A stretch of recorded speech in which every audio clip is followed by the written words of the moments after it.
Welcome everybody, a new episode of Happy Melly Coffee. Today we walk through a question, we try to answer a question that was raised by Rafael Bousson, a member that is not on the call here, unfortunately. So what I will do, I will just read out the card, and there's a lot of comments on the question as well. So we'll just give a bit of context and then open the floor for further discussion. So the question reads, when we can call a team or an organization agile? You know, what is and what is not agile? And the background that he gives is that this came forth from a discussion that he had with some friends, that it seems everything that is good nowadays is being called agile, and their discussion about when can you say that something is or is not agile, if it follows the manifesto, if it pursues its values and principles, if you do only some of them. What are our thoughts about that? When can you actually call something agile? How can we use the term agile in relation with organizations and or teams? It's a broad question. We normally keep this to 30 minutes, so whoever wants to say something first, raise a hand or start talking.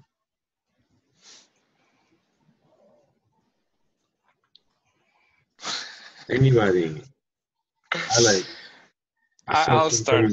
Although I think my experience in Agile is not very broad. I have been working in so-called Agile companies before, and I think the term is pretty difficult, maybe, or maybe it's too simplistic, and that's why it has so many interpretations.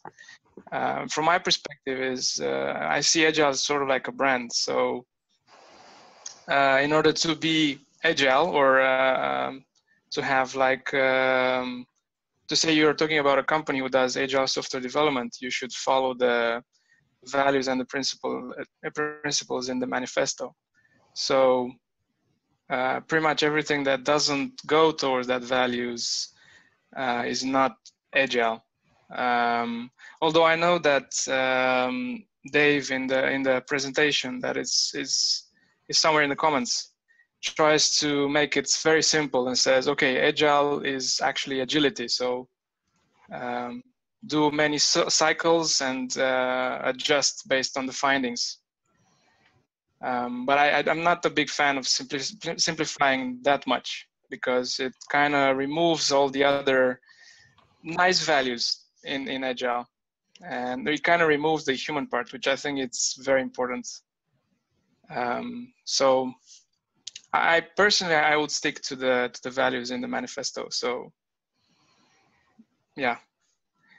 And I think the problem with Agile in general is that not a lot of people actually understand or get informed about Agile. And because of this, because the implementations are not done in a good way, they start hating it or hating their understanding of Agile.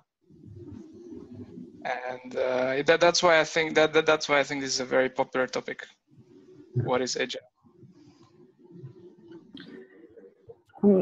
What part of, when you're talking about the manifesto, in case someone that's watching really Googled what is Agile and has no idea, what is the Agile manifesto? Why are these people that important that wrote it? And what are important values in the Agile manifesto? Well, I mean, if we're talking about Agile or Agile software development, it's clear that we're talking, at least from my perspective, we're talking about that paper, or I don't know how to call it, that collections of principles and values that I don't know how many there were. I don't really know by heart. 12. 12? Okay. That 12 people wrote. Principles. No. I know the 12 principles and four values. I just don't remember how many people, the guys who wrote it. I don't remember how many there were. more than 10, I don't know. So for me, that's why I said that Agile is like a brand. So when I say Agile, I mean that Agile, not some other concept which is similar. And talking about the values, I think, well, there are 4. I can tell them by heart almost. So I know one of them is valuing individuals and interactions over processes and tools. Second was working software over comprehensive documentation. And the third one was customer collaboration over contract negotiation or something like that. And oh yeah, and the fourth was about responding to change in over following a plan.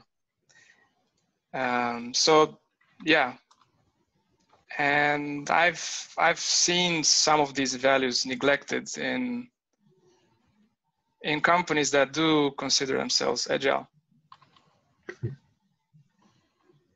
Yeah.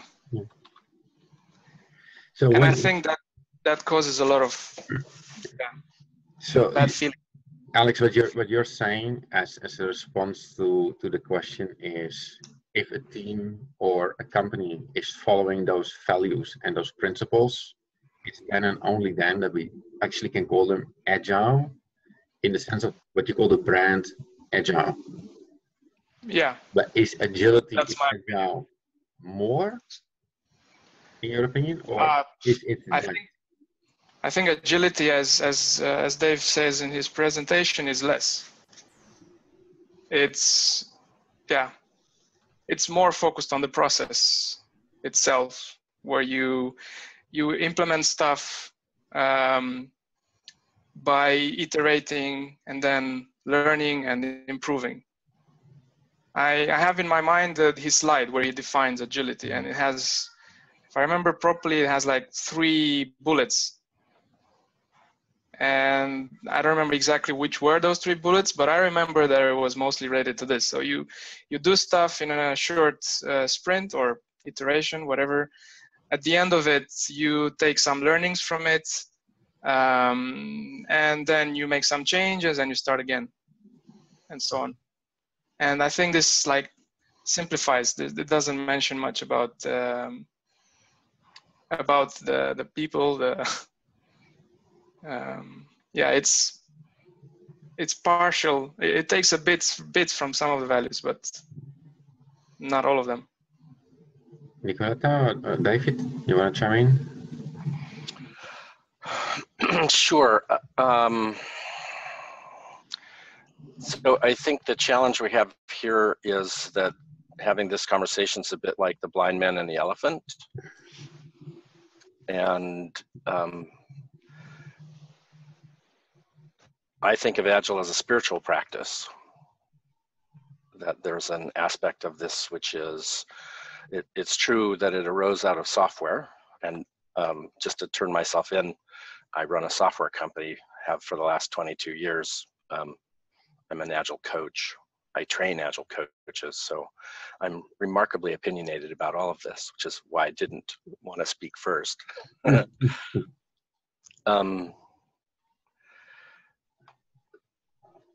So at its core, I think I agree that it's a collection of behaviors and practices that share common principles and values.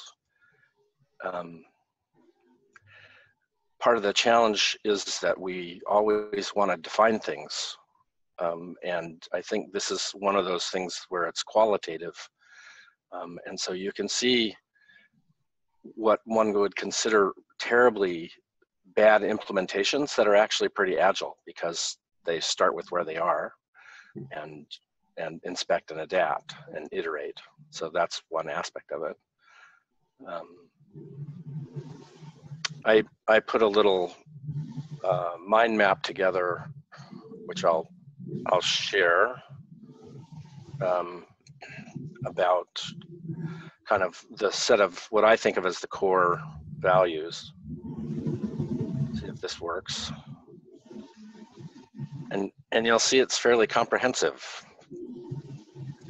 Can you guys see that? Yes.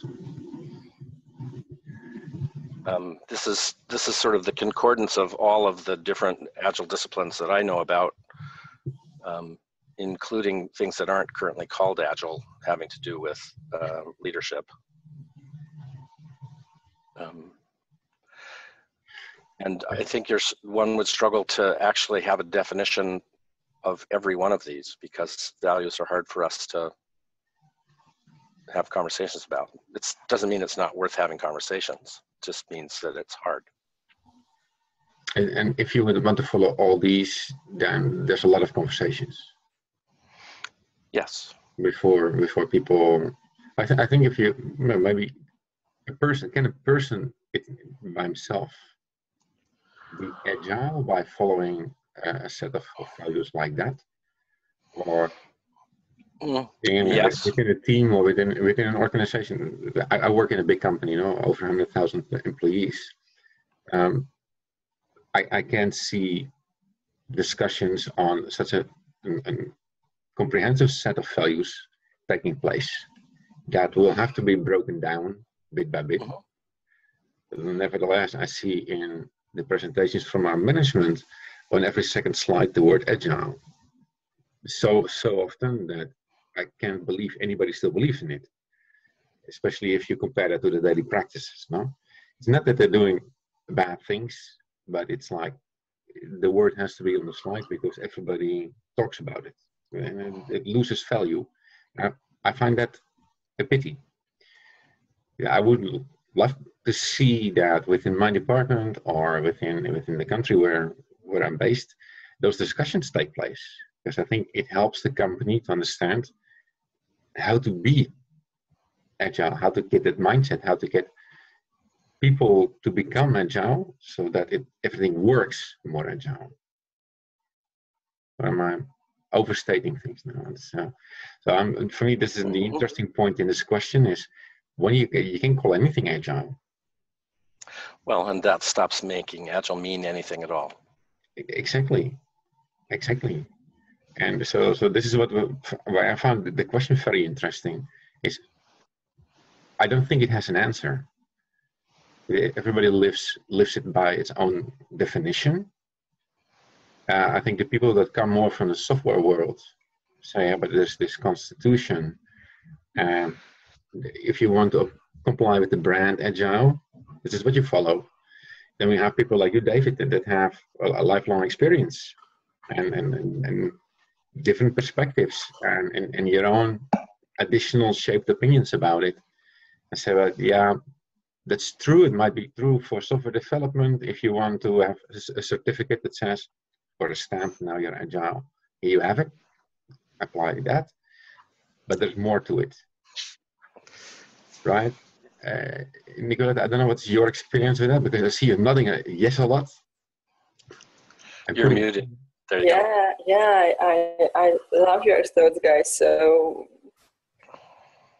I might have a little bit more conservative approach to it. So I would like to define what is agile. So although I love your thoughts that it's everything is agile, but as David said, it's almost the same as it's nothing.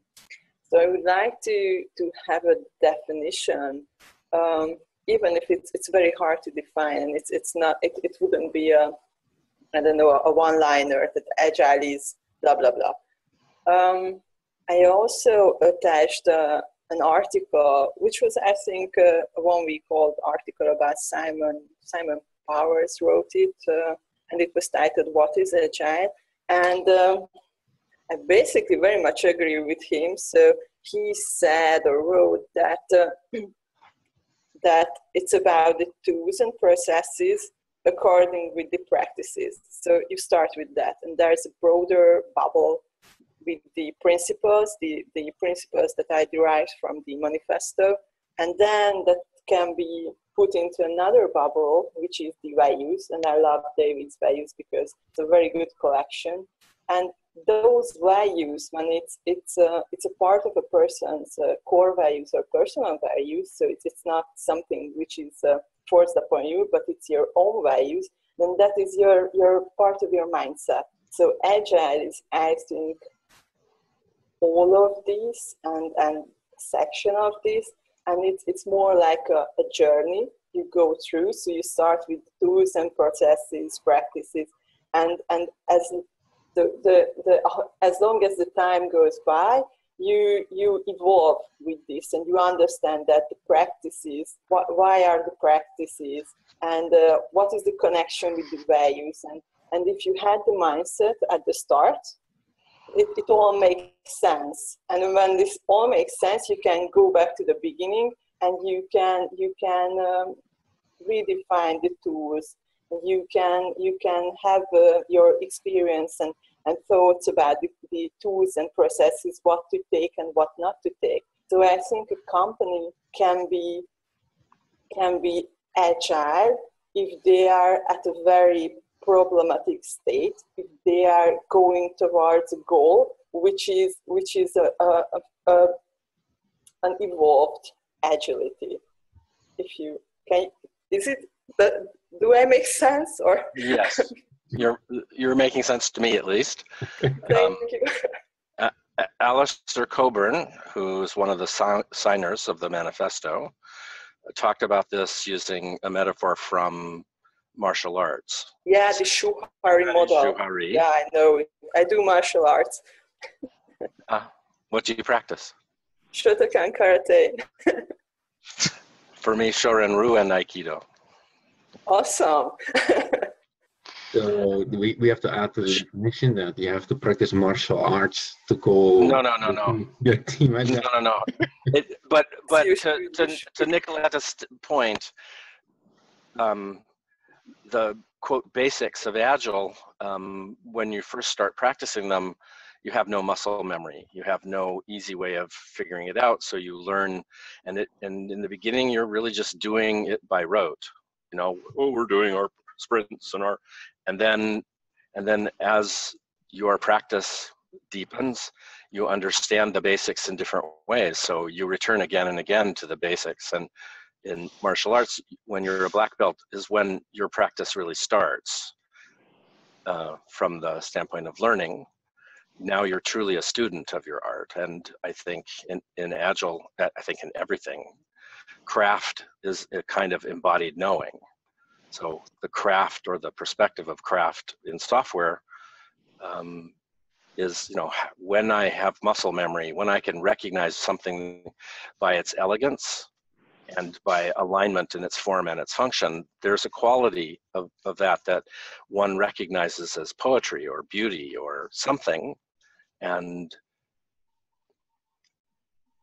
work devoid of that spirit is empty. And I think a lot of our companies, large companies, the companies that hire me are struggling to find their way back into some kind of alignment where people are nourished by their work. Which is, you know, sort of, this is my first Happy Melly call, but that's what got me here, is thinking, other people to play with, yes. And we like to play. Alex? Yeah, I agree. I was about to mention Shuhari because I think I think for beginners it's very important to have a definition. And I see it like having the manifesto like a good introduction. Because if you go somewhere and you have to explain what is Agile, I mean, I agree that the values that David shared are very good, but I mean, they're quite a lot. So I think the manifesto is good because it's sort of simple. It's a good introduction. And I think it's necessary for that.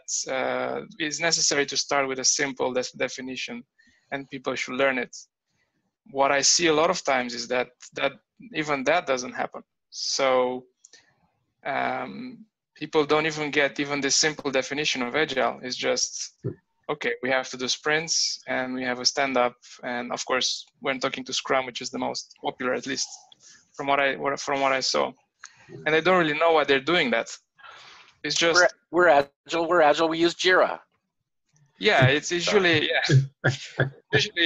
usually people come into contact with Agile by joining a company has some sort of practices like this, and I think most of the time they don't really get explained in a proper way. Of course, I think it's also everyone's responsibility to learn. I mean, okay, I'm okay. This company is using Agile. What is Agile? So yeah, I don't know. It's difficult. I find it useful to have a definition, and I agree that along the time this definition will become superfluous because you don't need to read it anymore. So, David, I think there are two very interesting things in the manifesto as you share it. First is a very personal remark on the previous one, the principles behind. There was if I look here at the fourth bullet, the business people and developers must work together daily throughout the project. So here, my function in my company currently is to work with the business people, and after that with the developers. So you must be agile. My company, I'm agile, but the company that doesn't make the company agile. Right. So it's very interesting if people put on slides that it must be done agile and things like that. I'm like, okay. I don't know if it's such a big company, because again, I talk with business people, but for one project on the business side, I talk easily with 10 to 15 people. While on the other hand, there are about 5 to 10 developers, plus some people doing infrastructure, plus some people doing other stuff. So these are big project teams. If you pull that all together and to have teams of 25, 30 people daily working together, how to do that, we haven't figured out yet in my company. You know? The second thing that I find very interesting, and which is playing my mind games, is this comes from a software development world. But could we, if we look at the second page, can we take the word software out and see manifesto for organization development instead of software development? Can that work? And what does that mean? Does it change a lot? Individuals and interactions over processes and tools, to me, but stays the same. Yeah. Collaboration over contract negotiation stays the same. Responding to change over following a plan. I'm the first one to jump on that. The second one is a little bit more difficult, but I prefer anything over comprehensive documentation. Well, you could say delivering product over working. Or, yeah. Although in manufacturing you do need some documentation, and sometimes it has to be comprehensive. Yeah. Let's distinguish between, this is a common challenge. People sort of say, we're saying we value the things on the left more than we value the things on the right. Not that we don't think that the things on the right are also important. Yeah, true. In the software world, it became an issue, and I can remember this, a stack of documents, 3 foot tall, that were out of date before we started writing software. It's nothing quite as demoralizing as writing the wrong software, and you know it right from the beginning. Yeah. So this arose in the context, literally 20 years ago or whenever it was, when they were saying, we got to do this smarter, guys. This is just too dumb. Too limited. I started out my journey in software development by writing documentation exclusively for 4 years. So that's how I got here. I'm so sorry. Is there anything we can do to help? Not yet. Thank you. I'm fine now.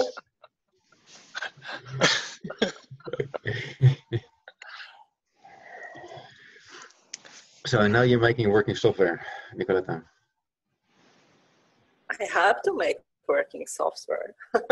I coach the people to make working software. But I heard so many times when I was the documentation writer, that line of the manifesto totally misunderstood. Every manager back in the day said that, oh, Agile says, or no, it's not even Agile. The Scrum says the documentation is not important. Sorry, no, nothing says that. Yeah, I think it's because. Right, Alex? Sorry? Go ahead.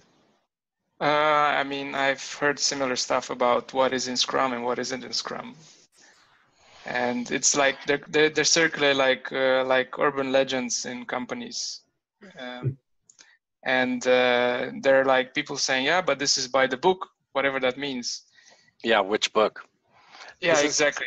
How many Agile angels can dance on the head of a pin? What?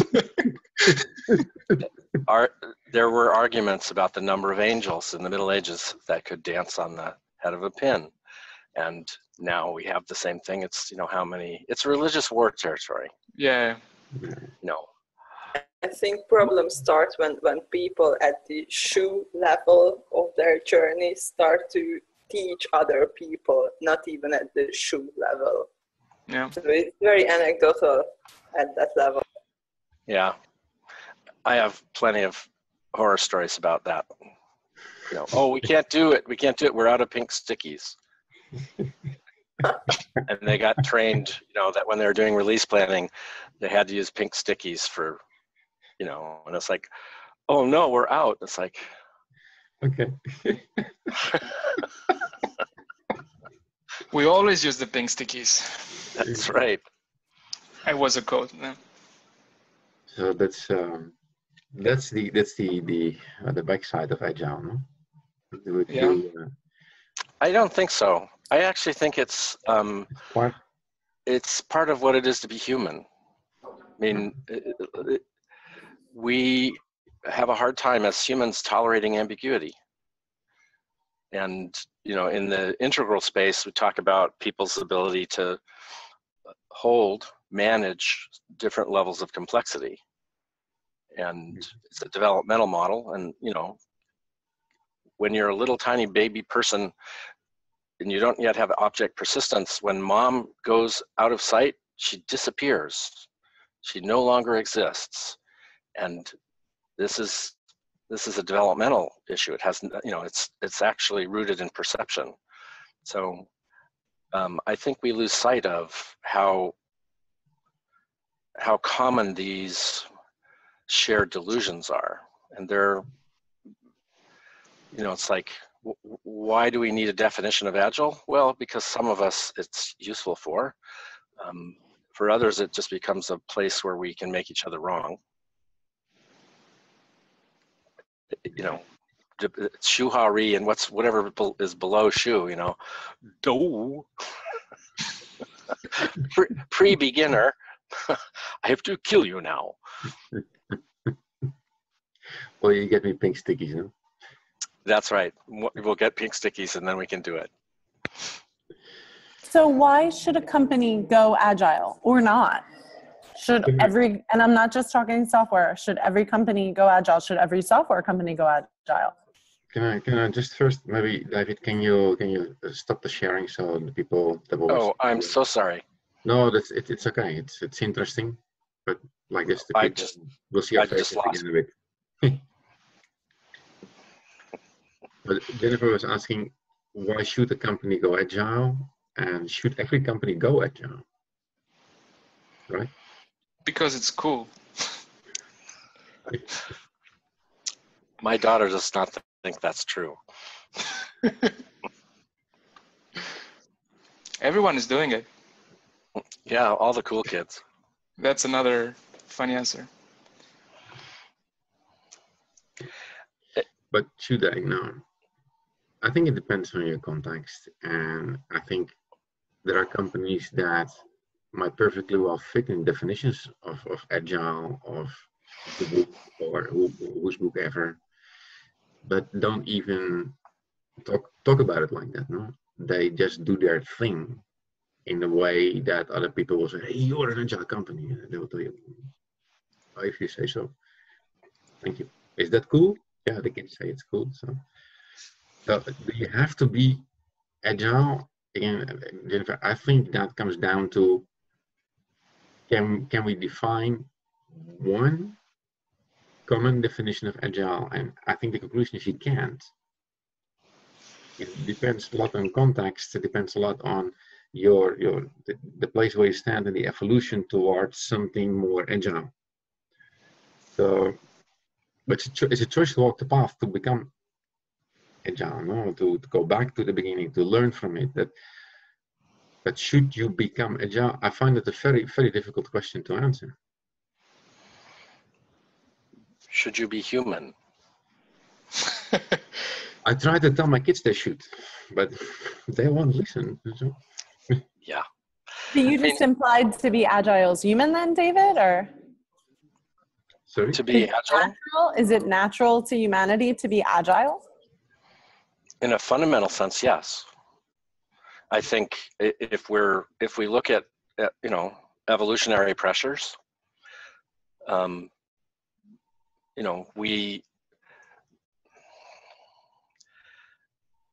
we're the dominant species because we were more adaptable to a wider range of conditions than other species. Now we're also now reaping some of the challenges of that.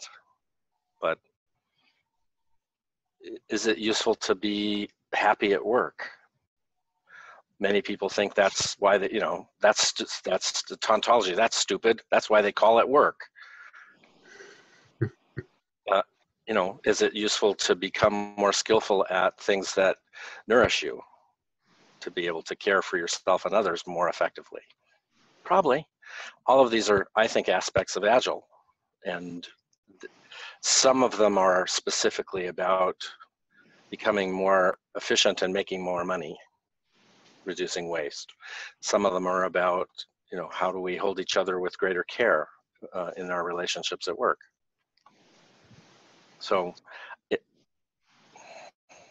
it's partly the challenge of, you're asking these questions probably because they make sense from I'm getting the sense, Jennifer, that you're a writer or journalist or something along those lines. And these questions are they're challenging because in some ways they're like clickbait. It's like provocative in a way that, because it sets up these tensions, those are useful, I think, for us to explore, certainly. But I've also worked for agile companies that are, and I say agile with air quotes, it was total bullshit because they used Jira, because they had stand-up. And I don't think agile works for content. I actually think in the content and marketing space, it just becomes very redundant and repetitive and doesn't work. Yeah, then throw it out, because Agile's not the end. Agile's a means. Mm-hmm. And if it's become an end, then it's about being fashionable, which is kind of empty. Mm-hmm. But, your mileage may vary. But I'm not asking these questions for clickbait. I write about Agile all the time. I write about DevOps and stuff like that. But I apologize. That was a provocative statement. That's so fine. I don't care. Clickbait's not a bad thing in the world I live in. So if I can do clickbait, but guess what? APIs aren't clickbait, period. They're never going to be. If they're done right, they never will be clickbait. Internet of Things, clickbait. APIs, if they're done right, will never be clickbait until something goes wrong. Cool. This looks like we need to put a bookmark on this topic for a future conversation. Revisit it. So I'm just finding you guys talking about, like everybody else, talking about Agile as like this esoteric idea, but I'm not hearing a lot about concrete practices and concrete reasons to go Agile. I'm hearing a lot of psychological mumbly boo. I was trying to filter my word I was thinking of, but yeah. Well, you don't have to worry about filtering on my behalf. We can't be at hashtag NSFW. Yeah, exactly. Why? Oh, darn. No cussing. Oh, I do anyway, but Jürgen certainly does. So we don't worry that much about that. It's for the internet, not for cable TV. But yeah, so you guys are, how do you sell Agile to people? How do you know if a company, as an Agile coach, you want to take them on as a client? We check the fit. And Give examples for how. So we were talking Shuhari earlier. It's like levels of development. And part of that for me, and others may vary, is to look at whether what I have to offer is likely to be of value to them, and whether they perceive it as valuable. For companies who are mostly interested in results, kind of bottom line, you might think of them as sort of orange companies in the integral model. You would sell, improving their metrics, improving their bottom line, working out appropriate performance indicators, metrics. And you can actually see real progress on those dimensions. There's a top limit of that one hits in those circumstances, having to do with engagement. It's like if everybody's, and this is the place where we end up with all these contradictions. We're saying we're going to be, we're collaborative, but we're grading on a curve and we do our bonus structure based on individual performance. So suddenly now I have a structural impediment to improving collaboration, because if you and I collaborate on something and you get my bonus, that's a disincentive for me to collaborate with you. So now suddenly we're dealing with the more mushy human resources issue. So now for companies that are open to dealing with that, it moves out of the domain of software and starts into how we're organizing companies. Is this making sense? Yes. And so now that's the, from a systems perspective, systems always have constraints. Identifying those constraints effectively is, requires truth telling. If it's not safe enough in the company to tell the truth, then you have a really hard time identifying those constraints for real.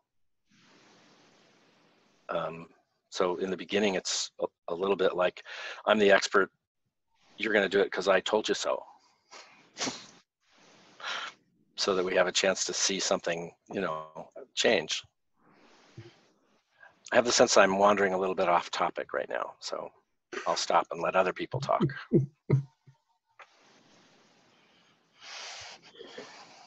Well, I like the topic. Maybe it's, and again, we have the coffee board open, so if people want to add new topics there, please do so. Hello, Jennifer, does this help you a little with your thinking about your question? A bit. A bit. We'll see how it folds into an article. It's very esoteric and not tangible, which is very interesting that Agile is so popular in the software space, probably because a lot of the signers like Jeff Sutherland and Martin Fowler and Josh Schwaber have had great success in the software space. So maybe people just follow it because of that, because it doesn't seem to really go with the programming mindset of what is basic on Agile seems to actually be much more mushy, as you say, HR, than actual software development. So it's very interesting that it would come out of that. And I wonder if it naturally was adapted so quite rapidly, considering how legacy software can be around forever and how software can be very slow to adapt to change in that way, especially in bigger businesses. And I wonder if that's why it was so accepted, is just because of the big names at the bottom of the paper. I don't know. Don't either. Maybe. Because I have a lot of friends that are like, Agile. Why? Not convinced why yet. So what would you need to What evidence would you find convincing? I don't think it's about evidence. It would be more qualitative evidence of talking to people and seeing how agile they are and seeing how strict it has to be. Because I see a lot, like I was at an agile event last month that I wrote an article about, and there was one guy real pissed because everybody in the audience, pretty much they had to raise their hand if you release every 3 months, every 3 weeks, whatever. Everybody, I would say 90% of the audience was over 3 months at an agile roundabout event in London. So we're talking, of course, a lot of people in the financial space where it's quite hard to be agile and release that often. But it's interesting because they actually saw agile as a benefit in a very regulated space. And that's the article I wrote about, which was very interesting. So they actually liked that because you can make sure you're compliant more often. But most people were way more than every 3 months they do a release, which some guys like, then none of you are agile. And I feel like a lot of, maybe that's where I stand sometimes a little jaded towards agile, is a lot of people are quite uppity about their agility, about what it means to be agile because of what's on that piece of paper signed by those 15 men.